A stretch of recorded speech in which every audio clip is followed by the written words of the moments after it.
مجھے بڑا عجیب لگتا ہے پچھلے کچھ عرصے سے آپ دیکھتے ہیں کہ لوگ جو کہ اپنے دینی فریضے کو قربانی کو ادا کرنا جن کے لیے ضروری ہے اور ہم سب یہ کام کر رہے ہیں وہ اس کی ایک ریس کے اندر پڑ جاتے ہیں. کس نے کتنے زیادہ جانور لیے, کس نے کتنا بڑا جانور لیا, میرا 1 روپے کا جانور ہے اس کا 2 روپے کا ہے, فائنلی آپ کا سائز بڑا ہے چھوٹا ہے, ساتھ ساتھ فائنلی آپ کا کوئی ایسا غم ہے جس سے میں بھی آپ کے ساتھ ایگری کر رہی ہوں.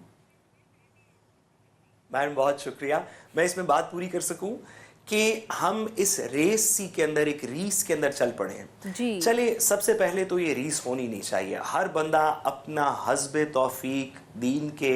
چیزوں کے مطابق اپنی قربانی کرے گا, لیکن اس سے بھی زیادہ اگر آپ ریس میں کسی وجہ سے پڑ بھی گئے ہیں تو اس ریس کو جو بھی آپ نے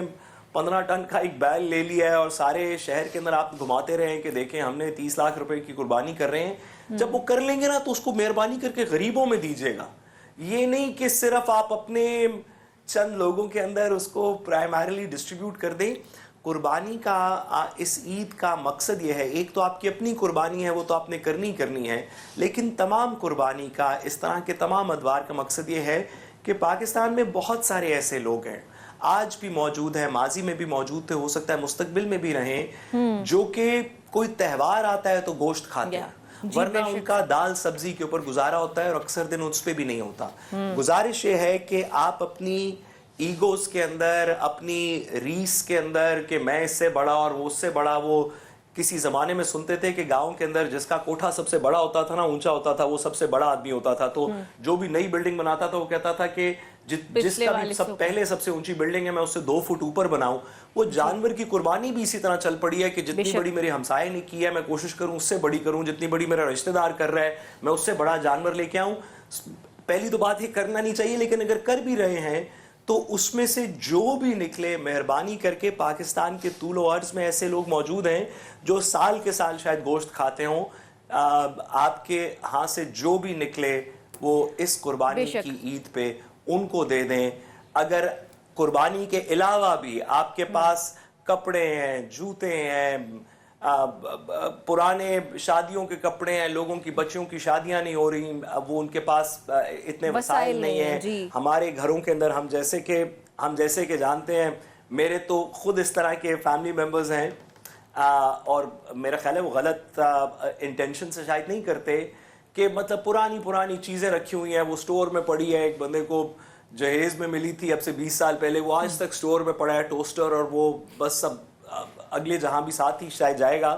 گزارش یہ ہے کہ آپ یہ چیزیں دیں لوگوں کو. یہ اگر غریب لوگوں کے کام اگر آپ کے سٹور میں پڑی رہیں گی تو اس سے کیا فائدہ ہے, غریب آدمی کے کام آ جائیں گی تو اس جہان اور اگلے دونوں میں آپ کی بہتری ہوگی. یہ دینے کی عید ہے, قربانی کی عید, جو ہو سکتا ہے آپ لوگوں کو دیں. بالکل. ساتھ صاحب آپ کی جو بات ہے اس میں میں ایڈ بھی کرتی چلوں, آج عالمی بینک کی جو رپورٹ ہے اس کو ہم نے پروگرام میں ڈسکس بھی کرنا تھا. بائی دا وے اس کے مطابق جو پاکستان میں 44% آبادی جو ہماری, اصل میں 44 سے بھی زیادہ ہے, 44.7% جو پاپولیشن ہے ہماری, وہ جو ہے وہ غربت کی لکیر سے نیچے رہ رہی ہے, جو کہ اس سے پہلے وہ 39% پہ تھی. اور بائی دا وے یہ جو انہوں نے کیا ہے وہ اس بیسس پہ ہے کہ یہ وہ لوگ ہیں جو ایک دن میں 400 روپے سے بھی کم پیسے کماتے ہیں. یہ 45% ہمارے وہ ہیں. تو جب ہم لوگ یہ عید سیلیبریٹ کر رہے ہیں ہمیں اس بات کا خاص خیال رکھنا چاہیے کہ جو 400 روپے بھی ایک دن میں نہیں کما سکتا وہ پورے سال میں گوشت نہیں کھاتا. سو آپ لوگ اپنے فریزرز میں اس کو بھرنے سے بہتر ہے. میں نے تھوڑا وقت زیادہ لیا, میں نے تھوڑا وقت زیادہ لیا, اور میں میڈم کی بات سن کے ہم سب, میں خاص طور پہ, اور مجھے یقین ہے سارا پاکستان کچھ تربیت بھی حاصل کرنا چاہتا ہے, علم افروز ہونا چاہتا ہے مسامنہ کی بات سن کے. لیکن ان کی بات پہ جانے سے ایک جملہ پہلے, پاکستان ہم کہنے کو تو مسلمان ہیں, اور ماشاءاللہ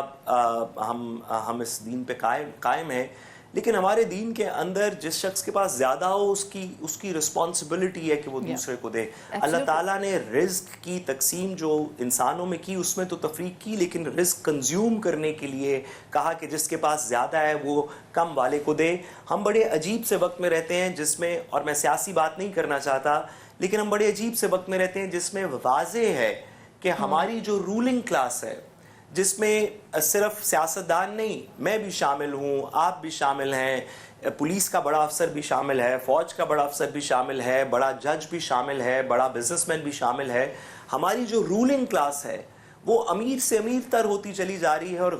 اور ہماری دیگر پسماندہ لوگ جو ہیں وہ مزید غریب سے غریب تر ہوتے جا رہے ہیں. یہ اسلام اور قربانی کا مقصد نہیں. چلیں باقی دنوں میں اگر نہیں بھی کر سکتے تو اس دن میں، اس عید کے اوپر اپنے بڑے بڑے محلوں میں بیٹھی حکمرانی تو آپ ضرور کریں ہزاروں کے نالوں کے گھر کے اندر، لیکن تھوڑا اپنی چیز میں سے، اپنی جیب میں سے کچھ ایکسٹرا نکال کے اس عید پہ غریبوں کو دیں. یہی اس قربانی کا